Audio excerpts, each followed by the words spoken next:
ก็จริงแต่เขารู้สึกแปลกๆการต้องอยู่ระดับไหนเดิมทีก็มีการอยู่ระดับครูยกผู้หนึ่งดาวและจะรองกับท่านคือท่านระดับสามเขามีพลังปราณจุดระดับมหาประยุทธ์3 ดาว2ก็เลยมีคนอื่นที่เดียวกับเจ้าจริงเหรอบอกข้าสิว่าใครแล้วข้าจะยกสู้กันนะ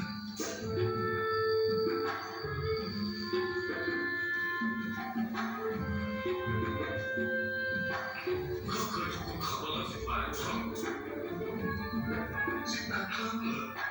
โอ้โหสุดยอดถูกขังแค่2 ครั้งเท่านั้นแหละไป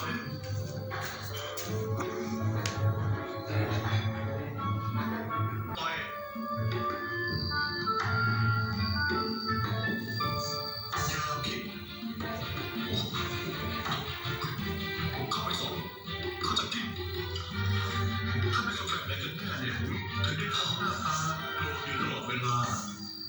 ข้าใส่ยา2 เม็ดที่ช่วยสลายปราณยุทธที่เกิดอยู่ในน้ำซุป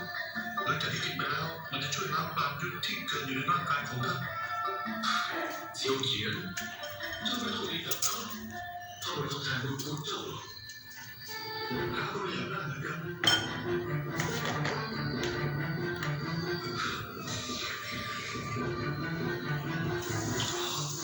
ถึงมีข้าไม่ทำทางนั้น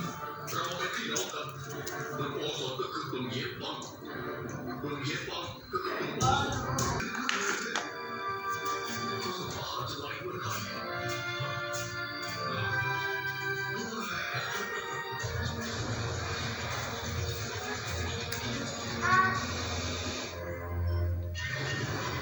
ถึงแม้จะเหนื่อยแค่ไหน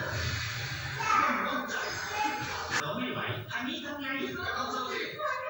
รอยก่อนแล้วไปต่อมีกำลังใจมีโปรตีนมีเอสเอโอเมก้าและไม่มีส่วน